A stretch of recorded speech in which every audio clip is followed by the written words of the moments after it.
Danny Boy, the pipes are calling. Nein, ich werde euch jetzt nicht noch weiter quälen mit meinen Gesangskünsten. Herzlich willkommen bei whisky.de und ich bin heute hier in Tullamore oder bei der Tullamore Brennerei, denn sie ist nicht mehr direkt in Tullamore. Aber dazu später mehr. Also, dieses Lied, Oh Danny Boy, relativ bekanntes irisches Lied und hinter diesem Lied steckt eine Legende. Denn es gab einen Mann, der hieß Daniel E. Williams und der hatte einen Whisky-Laden und verschiedene Läden in Dublin. Und die Legende besagt, dass er Rohre unter der Stadt hatte, in der er seinen Whisky in die Läden pumpte. Und während dieses Pumpen hat man dann eben Danny Boy, the pipes are calling gesungen. Was im Grunde eigentlich nicht so viel damit zu tun hat, aber ja, das ist die Legende dahinter. Ich werde euch heute mal erzählen, was die neue Brennerei von Tullamore alles kann, was die Geschichte dahinter ist, das erfahrt ihr jetzt gleich. Die Distillerie wurde 1829 gegründet. Nicht hier, sondern in der Stadt Tullamore, deswegen heißt sie auch die Tullamore Destillerie. Und 1862 hat dann der junge Daniel Edmund Williams, seine Initialien D.E.W. Und das ist so ein bisschen das Ding. Hat angefangen mit 14 dort seine Ausbildung zu machen und 1873 ist er dann aufgestiegen, er hat alles gelernt, er konnte alles. Er ist dann Manager geworden und ist später auch Teil der Brennerei geworden. Und er hat dann als erster 1893 eben einen dreifach destillierten Portstill Whisky gemacht. Und das war neu und hat eben auch einen tollen Slogan gemacht. Das sieht man hier auf der Flasche. Give every man his due. Also due ist so sein Lohn. Ne? Und das ist halt so ein kleines Wortspiel, so, dass jeder sollte diesen Due bekommen. Ja, wir sehen schon 1893, kurz davor, dass es mit dem irischen Whisky bergab geht, denn in 1918 hat die Prohibition in den USA angefangen, sehr schlecht für Exporte, und 1920 hat es eine Unabhängigkeit mit dem Vereinigten Königreich gegeben und da haben sie sich gestritten und natürlich konnte man dann auch nicht nach Australien, Kanada, Indien exportieren. Das gab ja ein Problem. Trotzdem haben sie durchgehalten, aber es hat Spuren hinterlassen. Das heißt, es ist mit ihnen bergab gegangen, aber 1954 haben sie noch existiert. 1960 ist irgendwann das Ganze wieder besser geworden. Sie sind aber dann schon geschlossen gewesen und Brennerei gab es nicht. Sie haben 1960 aber die Destillerie dann eben in die Johns Lane nach Dublin verlegt. Das heißt also, ist jetzt die Powers Destillerie. Die hatten dort auch Familienbunde, also wurde dort eingeheiratet und dort wurde dann unter Lizenz eben noch Tullamore hergestellt. Also es war dann eben keine Tullamore Brennerei mehr im Grunde vorhanden. Tullamore wurde dann gekauft von William Grant Sons, also den Schotten, und die haben dann gesagt, nee, wir brauchen wieder eine Brennerei. Tullamore muss es wieder als Brennerei geben. Und sie haben dann eben mit Tullamore geredet und geschaut, wie war denn das mal mit der Distillerie damals, und eben noch geschaut, es gibt noch die alten Tullamore Stills, die sind auch noch in einer anderen Brennerei ausgestellt. Schauen wir mal, ob wir die auch vielleicht noch vor die Kamera kriegen. Und die haben dann wieder angefangen, eben die Brennerei zu planen, sich zu überlegen, wie könnte ein neues Tullamore aussehen. Und nach 60 Jahren Ruhe wurde eben wieder der Tullamore Whiskey gebrannt. 2014 haben sie angefangen aber eben nur Single Malt, Single Pot Still, mit dem ersten, im Grunde Brennhaus, dem ersten Haus, wo Whisky hergestellt wird. Die haben dann weitergemacht, haben gesagt, okay, 2 Brände, das ist nicht Tullamore, wir brauchen 3, und haben dann gesagt, okay, hier, wir bauen noch eine weitere Grain Distillery dazu und haben dann 2017 angefangen, die zweite Site zu bauen, wo dann eben der Single Grain hergestellt wird. 2020 haben sie jetzt auch noch eine aktive Küfnerei, wobei sie keine Fässer bauen, sondern Fässer wiederherstellen, wieder aufbauen und regenerieren. Und ja, heute schauen wir uns mal an, wie das Ganze denn so im Detail aussieht. Eines der wichtigsten Dinge im Whisky sind natürlich die Zutaten. Das Wasser kommt aus den Sleeve Bloom Mountains. Ja, das ist so eine lokale Gebirgskette mit ca. 500 Metern Höhe. Und dort haben sie eine lokale Wasserquelle, von denen sie das Wasser bekommen. Sie filtern das Wasser noch ein bisschen, um die schwereren Minerale rauszufiltern, damit der Whisky einen besseren Geschmack bekommt. Als nächstes haben wir natürlich die Gerste als Zutat. Die Tullamore Brennerei produziert zwei Arten von Whisky mit Gerste, mit 100% Gerste. Das erste ist ein Single Malt, ganz normal 100% gemälzte Gerste, wird hier dann in einer modernen, nassen Mühle grob geschrotet, so wie man es kennt, 2 Walzen und dort wird dann das Malz in einem nassen Prozess geschrotet, was sogar relativ praktisch ist, weil hier hat man dann keine explosive Atmosphäre und außerdem ist es schon leicht eingeweicht, was dann praktischer später ist. Der Single Pot Still Whisky ist dann eine Mischung aus ungemälzter Gerste und gemälzter Gerste, und zwar im Mischungsverhältnis 50-50. Man hat oben einfach 2 Tanks, wo dann 50-50 das Ganze gemischt wird und dann in der gleichen Mühle geschrotet wird und auch gleichzeitig vermengt wird. Das ist praktisch, weil dann hat man die ganzen Enzyme vom Malz gleich sofort auch in der ungemälzten Gerste. Hinter mir sieht man dann schon 2 von den Mash Tuns, und das ist deswegen, weil die Brauerei, also die Brennerei, ist sehr, sehr jung und ist mit einem großen Konzern. Deswegen konnten sie sehr, sehr schön von anderen Brennereien abschauen, das modernste Equipment nehmen für maximale Qualität und maximale Effizienz. Und sie haben sich so ein bisschen abgeschaut, sogar aus der Bierindustrie, denn die haben natürlich auch einen Maischvorgang. Und der Maischvorgang ist hier unterteilt in 2 Stufen. Wir haben einmal das wirkliche Maischen und dann haben wir noch das Läutern. Das Maischen ist wirklich da, wo es anfängt. Man hat im Grunde den Schrot und den mischt man mit Wasser und man erhitzt das Ganze. Sie haben sich genau angeschaut, was für Zucker in diesem Gerstenschrot drin ist und haben dann gemerkt, okay, wir brauchen ganz, ganz viele verschiedene Temperaturstufen, auf denen dann die Temperaturen gehalten werden, um die maximale Effizienz zu haben, um den richtigen Zucker aus dem Gerstenschrot herauszuwaschen. Wenn sich dann das Ganze eingeweicht ist und alle Temperaturen durchgefahren sind, nach ca. 3 Stunden, wird das Ganze zum Läutern gebracht, in den Läuterungsbottich. Und dort wird dann das Ganze nochmal mit heißem Wasser besprinkelt und unten dann eben das zuckrige Wasser abgelassen. Das sind dann 2 Läuterungsvorgänge nochmal, mit denen man richtig schön zuckriges, effizientes, qualitativ hochwertiges Mash bekommt. Und der dritte Tank ist dann so ein Recycling-Tank. Sehr wenig Zucker kommt am Ende raus und das Wasser wird dann im nächsten Prozess nochmal verwendet, um dort wieder richtig schön den Zucker maximal verwenden zu können und wieder rauswaschen zu können.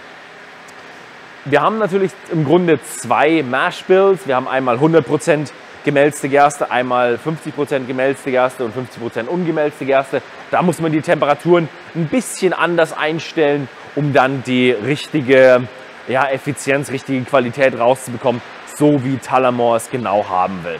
Wenn wir fertig sind, dann gehen wir weiter zum Fermentieren.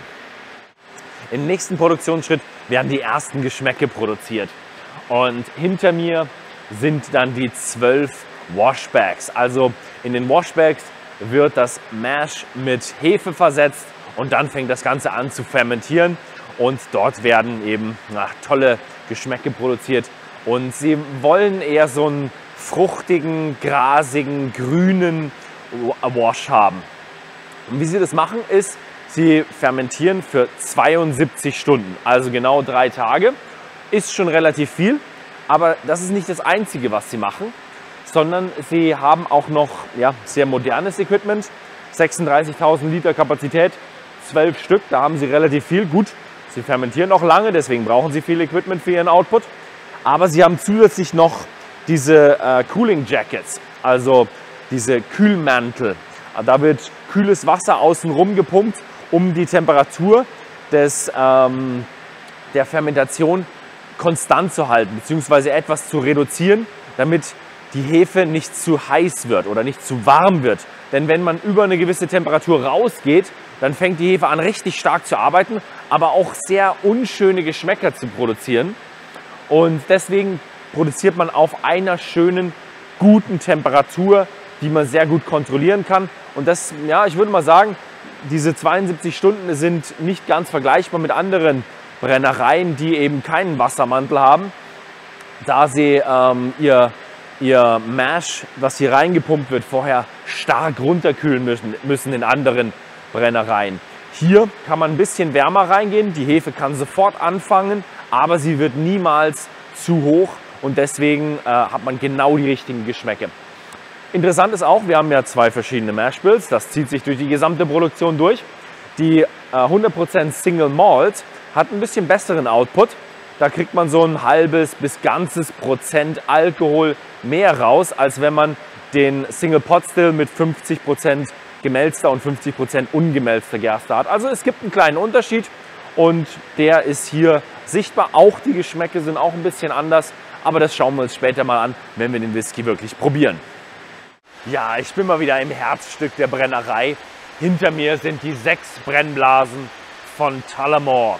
Und die Produktion ist in der Mitte getrennt. Auf der linken Seite von euch aus gesehen, auf der linken Seite haben wir den Pot Still Whisky, also die 50% ungemälzte und 50% gemälzte Gerste. Und es fängt an mit dieser Wash Still. Und ihr seht alle, oh, was ist mit dieser Wash Still los? Die sieht ja ganz komisch aus. Ja, der Turm, das Neck der Pot Still, die ist ein bisschen außerhalb dem Zentrum und sie haben es so gemacht, dass sie einfach das alte Design übernommen haben. Also warum haben sie es so gebaut in der neuen Brennerei? Ja, aus Tradition. Stellt sich natürlich die Frage, warum wohl in der alten Brennerei das so gebaut wurde. Die Antwort ist, um mehr Reflux zu haben. Der ganze Kessel kocht und der Alkohol, der aufsteigt, steigt nicht direkt auf und wird sofort kondensiert, sondern es bildet sich wieder ein gewisser Wirbel, ein gewisser Wirbelstrom und dadurch kann man den Kontakt des Alkoholdampfes mit dem Kupfer verbessern. Mehr Alkoholkontakt mit dem Kupfer heißt mehr katalytische Reaktionen, interessantere, schönere Geschmäcker. Als nächstes, nach diesem 23.000 Liter Wash Still Prozess, geht es in die Intermediate. Die hat 12.000 Liter. Da wird das Ganze nochmal gebrannt. Da gibt es einen großen Reflux Bowl und auch wieder mehr Kupferkontakt. Dritte Stage, nochmal 12.000 Liter, noch mehr Kupferkontakt. Dreimal destillieren bedeutet sehr viel Kupferkontakt. Und das ist das, worauf die Leute bei Tullamore viel Wert legen. Sie wollen einen sehr guten, veredelten Spirit haben mit schon eher so smooth und weich und eben gut destilliert, dass man eine schöne Plattform hat mit schönen Geschmäcken, um einen guten Whisky zu machen. Auf der anderen Seite ist die Single Malt Produktion. Single Malt Produktion sieht man ist ähnlich, bis auf dass die Wash Still normaler aussieht.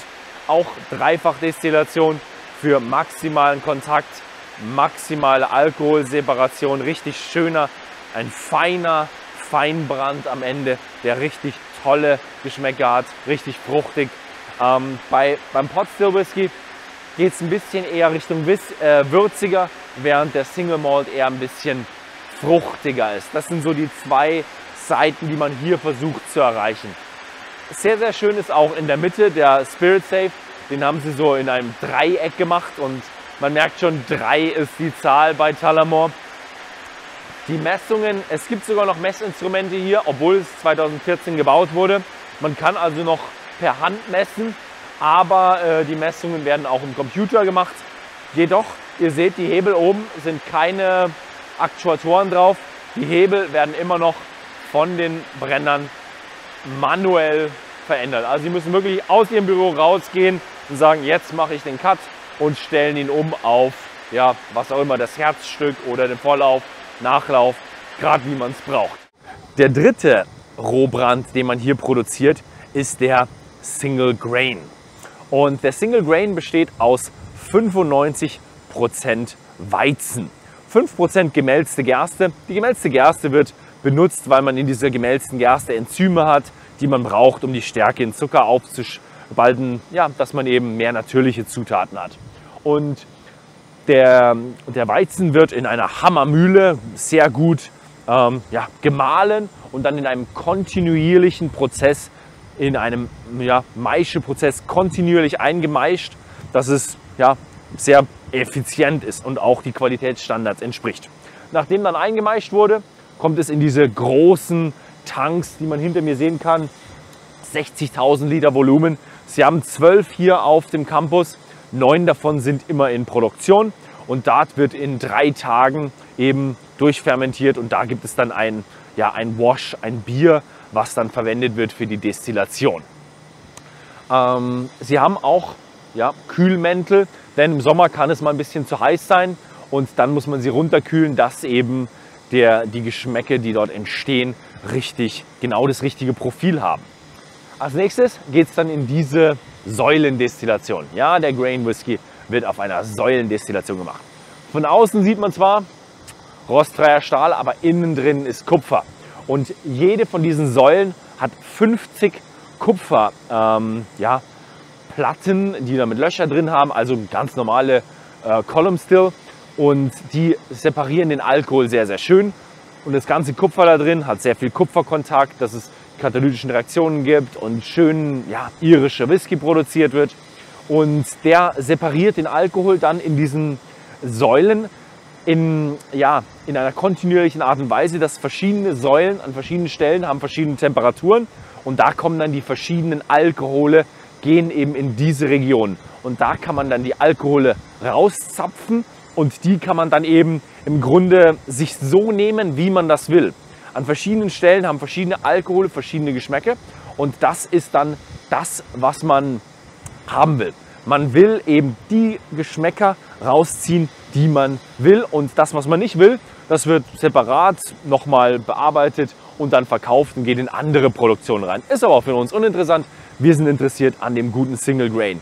Der wird rausgeholt und da schaut man eben, dass man einen schönen, süßen, floralen Whisky hat. Einen sehr schönen, süßen, floralen New Make, der dann fertig ist und der dann noch belegt werden kann im Warehouse mit verschiedenen Fässern. Mein Lieblingsteil der Brennerei. Ich bin mal wieder im Lagerhaus. Und ja, Tullamore hat sehr, sehr viele Fässer hier auf ihrer Destillerie oder in ihrer Destillerie. Und zwar 346.000 Fässer sind es zurzeit und es werden immer mehr, denn es wird richtig viel produziert. Sie haben auch ihre ganzen Fässer, die sie woanders gelagert haben, haben sie hier eingelagert. Also hier lagern nicht nur Fässer, die seit 2014 befüllt wurden, sondern auch schon ältere Fässer. Und jetzt zeige ich mal, was hier alles so lagert. Hier als erstes sehen wir mal an die Dauben, da kann man sehr schön das an den Dauben zeigen.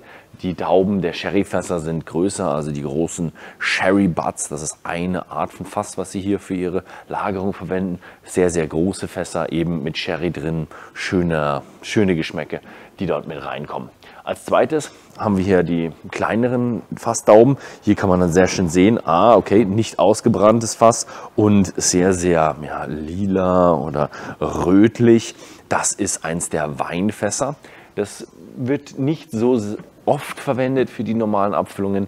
Es ist eher so mit experimentellen Geschichten, die sie hier haben. Und es gibt da sehr viel, auch mittlerweile schon Rum und sehr, sehr viele verschiedene Fassarten, die sie einsetzen.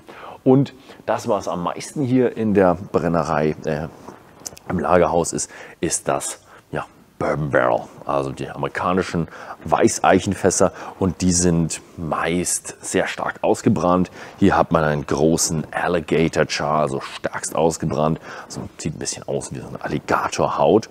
Und ja, wobei die Brennerei auch noch zwischen den Refill und den First Fill Fässern unterscheidet. Also sie nennen die amerikanischen Fässer also Bourbon Barrels und die Refill nennen sie manchmal auch Irish Casks, weil sie einfach, irischer Whisky war drin, als nächstes füllt man wieder ein, war irischer Whisky davor drin. Und das sind dann die 3 Standardfässer, die hier befüllt werden. Einmal die großen Sherryfässer, dann Bourbon Casks und dann Refill oder Irish Casks. Jeder der 3 Brände wird in diese 3 Fässer verteilt, bis auf den Grain. Der wird nicht in die Sherryfässer eingefüllt, denn der Grain ist dafür zu leicht. Das Sherryfass würde den Grain im Grunde überfordern und das wird nicht gemacht. Und das gibt uns dann im Grunde 3 mal 3 minus 1, also 8 verschiedene Arten von Fässern, die hier für die Standardfässer, die Standard-Whiskys gelagert werden. Und aus diesen Fassvariationen, aus diesen 8 verschiedenen Fassabfüllungen werden dann die Abfüllungen von Tullamore zusammengemischt. Also das ist dann der Masterblender, der das machen darf. Und ein paar von diesen Abfüllungen werde ich mir jetzt mal in einem kleinen Interview noch reintun. So this was it with the production, and now we are following with a little bit of a interview and a little bit of tasting with the whiskies. So I'm sitting here with Kevin Piggott. You've been with 10 years with Tullamore now, and you're the global brand ambassador. So 1 foot in the community, 1 foot in the distillery. Yep. And thank you very much for having us here at the distillery. Well, it's great to have you here. Yeah, and it's a nice sunny day to come. So. Yeah, and thank you for showing us around. It was amazing to see all that in action. So very nice. You've been part from the start here as the distillery was still in planning and building everything up. So how is it to have a new distillery? Is it from ground up? Is that old tradition and new efficiency? How is that going with the distillery? Yeah, so starting with a distillery and coming to a site where there's nothing, just bogland, trees, forests, and then seeing the evolvement of 35 million being invested and then up and beyond 100 million now in a full grain to glass distillery, doing milling to distilling of 3 styles of whiskey, maturing them all on site, having a cooperage and bottling them. So there's no other distillery in the world, triple distilling 3 styles of whiskey, maturing and bottling them on a single site. And I think we're very proud of that. We went from a team of 12 to over 100 staff, and the team continues to grow. We hope to have 15 to 20 more staff in the coming years with a series of further extensions to the site as we continue to grow. So it's a big site, 57 acres. We're built on a bog in the middle of Ireland, very small town. Tullamore is only 14,000 people, and we're just on the edge of the town. So for a small town, there's a lot of excitement to have such a big whiskey distillery and building, as you know. That sort of, when your friends come to town, they want to show their cousins, your out of town people, like this is on your doorstep. Every small town in Ireland wishes it had a massive distillery to show off to friends, and we're in a room with whiskies dating back to the 1980s. We've got hundreds of really interesting whiskey samples, and it's great to have distilling back home in Tullamore. Yeah, I was amazed of how everything was set up. So it was very innovative. Still, the shape of the still is very traditional. I like it. So really nice. The best of both worlds. We have the pagodas on top of the building, which is a hint to old.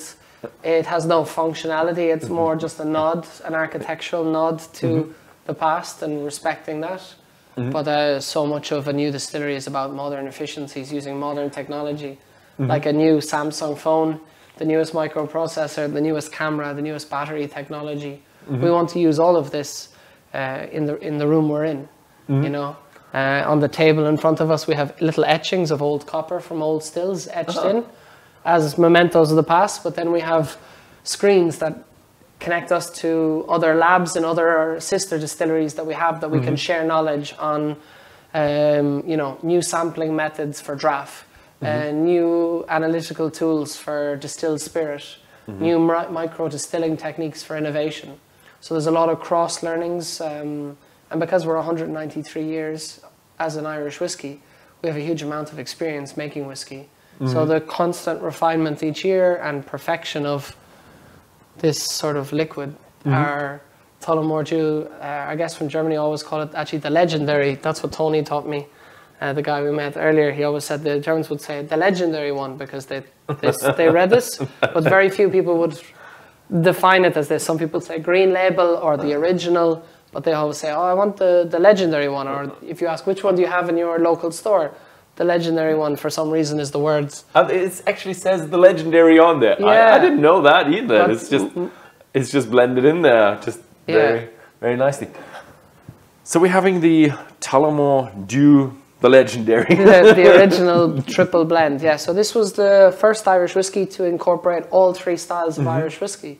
So on the nose, you get that green apple coming from the malt. There's some single malt in our blend. There's pepper spice from the pot still, giving that little bit of texture. And the last element is this underlying vanilla sweetness, this floral character coming from the grain. All three combined to make a whiskey that's very hard to make, but really easy to drink, really delicate, soft.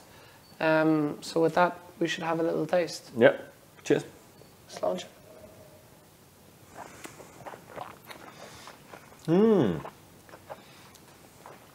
So for me, although it's quite easy to drink, it's not very punchy or intense. It's still carrying this warmth in my mouth, this lovely, gentle texture. The old whiskey bottles of Tullamore D.E.W we saw downstairs from the 50s, they had these words like mild, mellow. It was always a softer style of whiskey for someone who just wanted something easy to drink. And it's the perfect whiskey for people who kind of want something that isn't a heavy style of whiskey. It's, if Lafroig is on one end, heavy, earthy, peaty, this is the other end of the spectrum. Yeah, it's I would say a nice beginner-friendly whiskey. Absolutely. It's just, but it's soft. It's a little bit sweet. But it still has some good amount of fruitiness to it. So I would even say pretty much a fresh fruitiness from my point of view. But yes, you can feel the different styles that you mentioned from the different distillates. Yeah. And I think when you're talking about fruits, we have to remember every single Tullamore D.E.W uses Oloroso sherry casks as well. So we're bringing in some of those perhaps dried fruits that come from our European oak, a little bit of tannin profile, a little bit of that cloying effect, the clinging or however you might describe it on your gums. So yeah, I think this whiskey, it's sometimes forgotten how good it actually is. I would say the most distinctive is how round and easy it is. It's, yes, I know that you don't like it, that the old style is light, and light is nowadays associated differently, but I would say definitely smooth and gentle. Yeah, smooth and silky, smooth and gentle, definitely. I like and you're right, the malt is definitely designed to round out some of the more, pot still can give a little bit of spice, but sometimes intensity, so you have to balance it very carefully, and that's why the master blender has to work so hard to find equilibrium with those three styles. Yeah, but I love what I was amazed of was how much copper contact and how much is really into the distilling. If you're in the still room and you see what you do triple distillation, you have these shapes, they're quite thin and tall as well, good separation of alcohol, then you realize, okay, that's just a precisely distilled whiskey. So, but I've seen in the warehouse, you've told me also there are some special casks that don't fill into the 3 standard casks. Are you going to do something cool in the future? Is the brand going forward somehow? Yeah, it's a good question. I mean, in the distillery, on every single distillery tour, you taste whiskey straight from a cask that isn't bottled, and maybe we will bottle that in the future. We will listen to people and listen to what they say about those liquids. Maybe we'll use that as an opportunity to trial innovation liquids and let people tell us, do they love it or not? We obviously did a whiskey finished in rum, and people loved it. Whiskey and rum, as we know, we learned from like brands like Balvenie. They did a Caribbean rum cask and it was stunning. and how whiskey and rum just combines wonderfully. You know, whiskey and tequila less so. So it's understanding which spirits work really well in unison. And this one has a very soft influence of rum. So it's not to taste like a rum. It's still to taste like Tullamore D.E.W, but a hint of the rum world, that molasses spice, that banoffee, which is like banana and toffee combined in this sort of dessert that you find in Ireland. Maybe even tropical fruits. Ah, okay, very cool, very cool. So the next one is the Caribbean rum cask. Caribbean rum cask, yeah. Sometimes we call it the XO. So on the bottle, a lot of people don't necessarily see it, but it's a X and an O. Okay. A lot of times it's hard to read. This is actually the newer label. The old label was a little harder to read some of that. And it refers to the rum. The rum is extra old. It's rum aged in barrels. It's not a silver rum. I imagine certain rums would not contribute a lot to the barrel. So the rum sits in the cask for 3 months, and it's 60% rum. It's full of coffee, caramel, treacle. It's really intense. And it leaves this really thick residue all over the cask. And then our whiskey goes in for 3 months, and you have this very different note on it. So I think of rum raisin ice cream. If you've ever had this, it's something like that. Yeah, I would have expected a much lighter taste to it. So this is like a really hefty rum. So yeah, rum is not rum there. Yeah, and one thing what we're doing, I guess, we're increasing the alcohol. We're bringing this at 43%. So the ester profile is slightly different. We had a few bartenders here yesterday, and they use it in their old fashions in the bar because it's a little stronger, a little sweeter. They can use less sugar making the old fashioned because this is naturally sweeter, and the higher alcohol in an old fashioned makes it stand out a little bit more because you're mixing it and diluting it with ice, water, and then perhaps a splash of soda or even just your Angostura bitters. So suddenly it works in some mixed drinks really well. I think a lot of people want things that taste a little bit different, and I think this is a really interesting one because thousands of Irish went to the Caribbean. They were sent as slaves, unfortunately, during the Cromwell time, but they in fascinating ways actually helped build some rum distilleries because the Irish had distillation techniques before they were ever making rum in the Caribbean. So they were just using something different, molasses. So the XO is a bit of a tribute to that, but super interesting liquid. As I said, slightly higher alcohol, a little sweeter in its overall taste profile. And yeah, as you said, there are more raisins. Yeah, it feels like it. Yeah, raisins.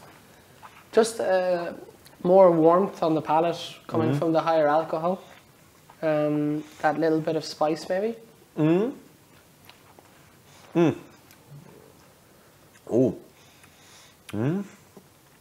Comes on fresh, and then with a lot of sweetness, a little bit of spiciness coming up, and more of the aftertaste. Yeah. It's a bit heavier than the normal one. A little bit, yeah. It's definitely for people who it's their first whiskey. I would never give them this. It's definitely for someone who has a little bit of a more acquired palate, who's into their whiskey and knows a little bit. Yeah, it would be a bit tough for a beginner. Yeah. I wouldn't say it's off limits because you still feel, still triple distilled, still a lot of compa contact. It's not like a really hardcore spicy whiskey, but it has more of an edge to it. Correct. That's a very good description of it. What I found fascinating about Tullamore. Tullamore used to be like a distillery just out here in the countryside. And then discontinued. It used to be just then a brand without like a distillery. It was built in, I think, a license. And now it's a new distillery. So you got a bit of that journey because you started off when it was just a brand. So how does that feel? How did you feel the transition? Yeah, I mean, there's a legacy with this brand that we need to respect. It's such an old brand. It's the second largest Irish whiskey in the world, the largest Irish whiskey in Germany, which is an incredible statistic for a small family-owned company to have this, I guess, influence in whiskey circles.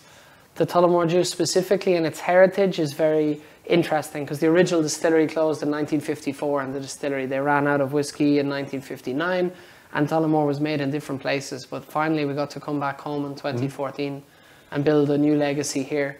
So we're very excited, and some of the liquids that are in the innovation pipelines are going to hopefully excite people as we have more control over every stage of the process. If we want to innovate with new sherry styles in terms of cask beyond Oloroso, if we want to use different yeast strains, if we want to try different distillation techniques, we have more innovation capability in our mash bills. So now having our own distillery as a playground allows so much broader innovation. Even if we are not sure what we're going to do with it, we can lay it down and play the waiting game, and let's see in a few years how... Maybe it gets better. Exactly, but how different components over time can change. How whiskies evolve. What might be popular today might not be popular in 10 years. Rum casks were not super popular 15 years ago in whiskey, in cask finishing, but in the next 10, 15 years, will something that we have taken a bet on to see if it's popular? It may be. So there's a bit of strategic guessing. So back in the days, it was just you had a recipe and you said, give me that distillate and I'll buy casks from here. And so it's a bit hard to, so you can't really be in the distillery, can you? Or you work with them probably sometimes closely, but you work with them and their technical teams with a spec that you've given them and a regimen. But as I said, having your own distillery, we're very lucky. There's 40 distilleries in Ireland, okay? We're the largest single brand distillery, as I said. We only make Tullamore D.E.W here, so we don't make lots of other whiskies. Some distilleries make a huge conglomerate of different whiskies. We just focus on Tullamore D.E.W. So our focus is on our liquid excellence at every touch point. You saw that today as you went through in the bottling hall. You're not seeing other bottles. We're not bottling anything else. In the future, we may decide for small brands to do it, but as it stands, that's not in our plans. We want to increase our production and keep up with our growth and make sure we can look after our own needs first. Because there's no point bottling for other people if then we are running into production challenges for our own. So we need to keep on top of things as we continue to grow very quickly. So now we're going into the 12-year-old. Absolutely. So this is not from the distillery yet, huh? This is stunning liquid, but this is our first age statement, yeah? And I think it's really good because in Irish whiskey, there's lots of brands now that are non-age statements. So this is a lovely sense of age that you're going, okay, this has a lot of structure to it because the wood is giving that backbone to the whiskey. This is much more grown up, more refined. I think you get this creme brulee sweetness. We actually call this like our chocolate whiskey. There's always this luscious taste to it. In my whiskey pairings and master classes, we pair it with Frere Rocher. And people like this sort of rich, silky texture of a luscious chocolate, and then there's even that hint of nuttiness or those attributes that come through sometimes in your sherry cask. So in our blends, because we're a triple blend, we have all these permutations and combinations we can create. And the 12-year-old has a higher percentage of pot still. And the pot still spends a lot more time in the sherry cask. So there's a lot more tannins, European oak, sherry influence on this whiskey. I love it. Yeah, I wanted to say, it feels a little bit more like a sherry whiskey. So the percentage-wise from the 8 types of standard casks you have, I would say, feels like more of an Oloroso in there. Yeah, we're going up probably 20% more sherry cask introduction to this, so it's quite substantial. We're not talking marginally. And it feels just a bit more mature. It's strange because usually when you have a whiskey, then you have at the beginning it's a bit harsh, and then with more maturity you get into that roundness. And with the legendary, you start off very round, and it's still very round with the 12-year-old. Yeah. But in more of a mature roundness. Okay, nice. And I think the 12-year-old for us, it's very special. It's something that we're very proud of. It's one of our most awarded liquids. In Ireland, we have the Irish Whiskey Awards, which are pretty prestigious, and it won for many years the best whiskey under €60. And it was this sort of pound for pound. If you wanted a nicer whiskey without going into super crazy price territory, it was a really good whiskey. So it's very much a gift for someone. It's for special occasions. You can still afford it, and it's really good. For a 12-year-old whiskey, there's other Irish whiskies that are their 12-year-olds are maybe 10, 12 euros more expensive. So it's good quality. You're getting the triple distilled, you're getting the triple cask matured, you're getting more pot still and sherry, you're getting your age statement. and it's an award-winning liquid. It wins over a lot of bourbon drinkers for me that maybe have never had much Irish, so they don't know if Irish whiskey's that good. And when they taste this, they love the sort of enhanced oakiness, and maybe those more rich flavors that come through. So when we taste it, the lingering finish being a bit more prominent. So let's launch it. Launch it.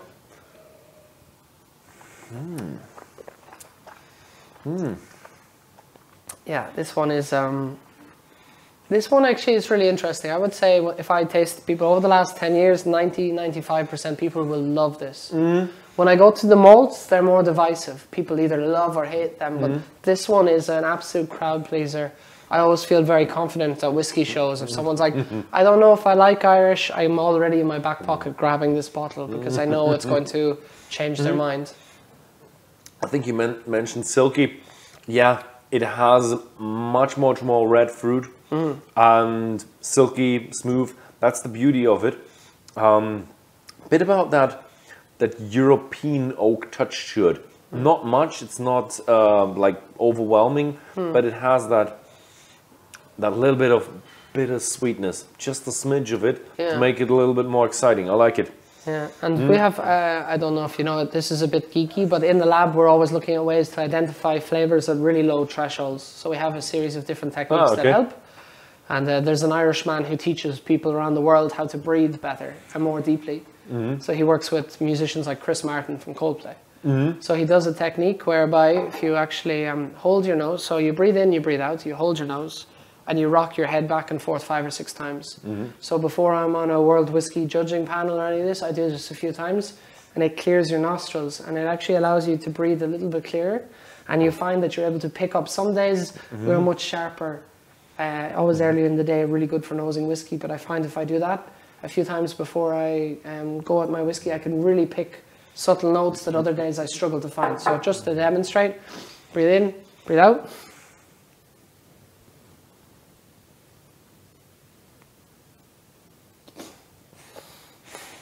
And if you do this 3 or 4 times, okay, just a gentle tilt. You wait until you need to breathe just slightly. You don't overhold it. And you actually just release some of the sort of tension, and it allows you just from a sensory. And you'll actually find out if you do it 3 or 4 times, interesting for guys to try this at home. When you have a little bit of time and no one's watching you, don't do this in a bar. They might laugh at you and think that you are drinking too much whiskey. But it's one of my tricks that really helps. You know, I was saying we have these German tools that we bought for our lab here. I love it. And a lot of guests, they really get nervous when we see the sensory aromas. They don't know some of the language, the vernacular, the vocabulary to describe a whiskey, but also they struggle to get underneath the skin of a whiskey. So this blows up just the aromas that lie within it without the intensity of the alcohol. And it Mine is just really strong vanilla. Exactly, and I think people before go, I didn't get the vanilla. Chocolate in a whiskey. What do you mean fruit? What type of fruit? Stone fruit, stewed fruit, This really reminds me of, I've been to La Réunion when I was at a vanilla factory, and that is that's really strong vanilla. Yeah, and whiskey is such a sensory experience, so it's important when guests interact with a whiskey. It's about the smell as much as the taste. When we go to the next whiskey, I try and delay tasting it as long as I can because I love how it's like a perfume.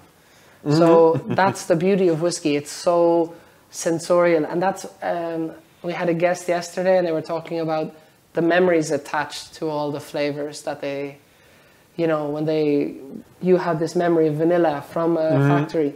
We have this really deep connection with flavor, where they came from, what our reaction is to it. And vanilla was the very first flavor you were ever given in your life. So there's a reason in a very complex human being way that we have this affinity with particularly vanillin, derived from when we break down this lignin in these American oak barrels. Always. If people always ask us on a video, how do you get into real deep tasting? And the thing is, if you think about taste, you just have to get hold of taste. You take some vanilla, you have some standing over there, and you just smell it. You just take the ones that you pick up from other people that they smell, and you smell them in pure, and kind of get to remember it. And I love that so many distilleries have that they can have the pure taste. What is it? Can you find it in the whiskey? And I really love that. And we have downstairs, we have ultrasonic atomizers that spray. We used to try it earlier, the distilled water with the whiskey. And this actually sprays out just the aroma. So you can get a sense of the single grain, the single malt, the single pot still, and decide which you like, and therefore create your own bespoke triple blend if you think you can make one better than us. So we'll see. We'll give you, after this, we will go down and you can make one. Let's do that. And we'll see if your blend is better than ours. You can talk to our agent and we can agree a deal for whiskey. Oh yeah, that would be really nice. That would be really nice. So you've set up this huge distillery and we're producing so much whiskey. Are you actually now taking in other distilleries, bottling, doing the stuff for them, actually under license or under recipes? As it stands now, we solely make Tullamore D.E.W here. So we are the largest single brand distillery in Ireland. That is all we make. That may change in the future. I don't know. We haven't made a business decision to do that yet. But for the moment, all we focus on is Tullamore D.E.W. And as I said earlier, we're a single grain to glass site. So one thing that's really important about what we do is we distill the whiskey in this very building. We move it 20 meters to a filling store where you met Tony, and he's filling the barrels, putting it in a warehouse that's 50 meters away, and then putting it in a bottling hall years later that's 100 meters away. So we're not using diesel trucks up and down the country. We're being very sustainable in terms of our heat technology that we use for recapturing latent heat in our distillation, our heat exchangers, our planting of trees outside to rebalance our carbon footprint, to take more carbon into the ground, to help biodiversity with our bug hostels, to have a series of different... This whole building that we're in is heated by the stills. Oh yeah, I love that. And next year, the whole bottling hall will be heated by this building too. So we're constantly reusing every single thing on site to make sure nothing gets wasted. You know, earlier, the grain, obviously every distillery is doing this. We're using the residual grain to feed for animal feed. So it's a beautiful cyclical process. There's a reason it has continued throughout the ages, because it gives back a lot that it takes. That's probably one of the reasons I love it. Yeah, the efficiency helps everyone. It conserves energy, it's environmental friendly, it conserves costs, make the product not as expensive. Super important, and everyone's more happy with that. And so the last one is the 14-year-old now. Oh, okay. This one, is probably, one in the middle here. Yes, this is probably the most difficult one to make, in the sense that, sorry, I'll take that back. I won't say it's the most difficult, I'd say it's the most expensive to make. Because we're finishing it in a series of different casks. So it matures in a bourbon cask, typically for 13 and a half years. And for the last 6 months, we put some into sherry, some into Madeira, and some into port. So sherry butts, port pipes, and Madeira drums. And a small amount still stays in the bourbon barrels. So this is a fruit bomb. Okay, for people who like single malts, who like Speyside rich single malts, but without the earthiness, a bit more clean, triple distilled, so a little more refined. For me, it's baked apple, it's pear drops, apricot maybe. It's a fruit bomb, definitely, and it has various types in it. But for me, it's a little bit. Also a little bit pear, but not the typical pear that you get from a new make, but one of these more ripe pears. Okay. Very, very ripe pears, and baked apple maybe. Yeah, definitely. Yeah, no, the pear, the apple, it's definitely, and that's your single malt is your base. That distilled spirit has lots of citrusy tones, and then you've got this sort of, it's sitting in the front seat of the car beside the fruit is this beautiful wood interlaced with it. So all of those oaks, you think some of that fortified wine, they're in European oak as well as the American. So you have a rich combination of tannins, of different types of fruit all combining. I joke it's like eating all the Skittles in one, if you've ever done that. If you haven't, you should try it. But and one of our rules with Tullamore is we usually drink with a toast. So may the roof above never fall in, and the friends below never fall out. So skull. Skull.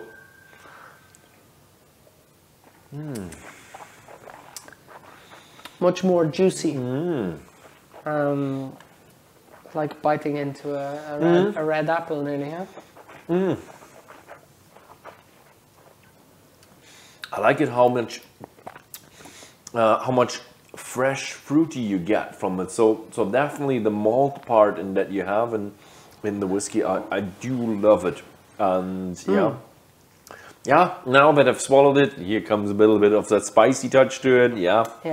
So it's 41.3%. I call it hipster proof, unnecessarily specific. People often ask why we pick this. Is when we're presented liquids by the master blender, he often presents them in 3 to 6 different alcohol strengths and tells us to ask him. He will have a suggestion, but he will also ask us which we think is the most interesting at different ABVs. And sometimes too strong actually takes away from it. You get the intensity of the alcohol that overshadows the subtleties. I know in the whiskey community we sometimes love older, stronger cask strength whiskies, but for me actually there's a huge amount of flavour to be found and appreciated at lower alcohol thresholds. So it's it's controversial, it's maybe counter to some people's opinions, but it will be my own. The problem I see with Tullamore is pretty dangerous. If you have a good conversation, you have a Tullamore on the side, then why is my glass already empty? That's a bit dangerous. Because they are rare, really well distilled and just easy to drink. That's a bit of a danger here. But I love the fruitiness, and I love the gentleness. I love the balance that you have in there, but a balance between nice flavors, I would say. Yeah, and actually we met Ongrand, our head cooper, earlier, and he was working on some of these barrels and just making sure that the wood staves are perfect, that we're not losing any of the spirit, that we have the wood quality procedures to make sure that this is a stunning liquid. You know, it's corked, it's hand bottled on our line 3, so a lot of quality touch points go into this, because it's an expensive whiskey to buy and we want to make sure it's really stunning for anyone who gets to taste it. And also it's a bit of a moment to go, hey, Irish whiskey has a range of incredible whiskies. As I said, 40 whiskey distilleries, 450 brands. It's a big category now. So we really cannot you know, stand still. We need to continue to innovate, to produce really high quality whiskies, because we're an established whiskey and we don't release every innovation. There's so many that we do not. So the ones that make it tell you something. They are really, truly outstanding liquids that progressed for a reason, because we felt we don't want to release anything that we don't think will sell well, because that would insult our future innovations. It would affect our legacy, our brand sort of credibility. So we need to make sure that these are stunning liquids. And actually the 14, for people who wouldn't normally drink Irish whiskey, this is one that wins. There's a whiskey bar in London and he refused to carry Irish whiskey. He had 400 whiskies and the only Irish whiskey he has on his shelf is this. I won't mention the bar to be mean to him, but he tasted it and he was like, that's actually really good, I'll have one. But I was still annoyed because I was saying, you need to open up and explore. You know, there's so many incredible whiskies in this island that are deserving of trying. Yeah, I think now that I had my third sip of it, it's becoming a bit stronger. So the strength, as in the spiciness and the volume that kicks in when you have a little bit more sips. Whereas the others, they were more lighter. You could have them gentle. You have the freshness and the sweetness of the rum that just added up. Here, this you can feel a bit of the oak. You can feel a bit the spiciness. I like it. This is definitely, I would say, the most intense from a flavour standpoint. I think you've said it brilliantly. And it's definitely for someone who's really acquainted with whiskey, maybe used to more intense flavour profiles and therefore will not be intimidated by it. And if I would get it from a experienced Scotch one, I would give that one first. Gotcha. If you have a newbie, I would go for maybe even, I'm not quite sure. I like this one as the sweetness was. Maybe that could be for the beginners as well. But it's definitely a direction of your beginning points, but just a staple. You know, for us from our research, even in Jahr, this is people's like Friday night whiskey. This is their after work every Friday.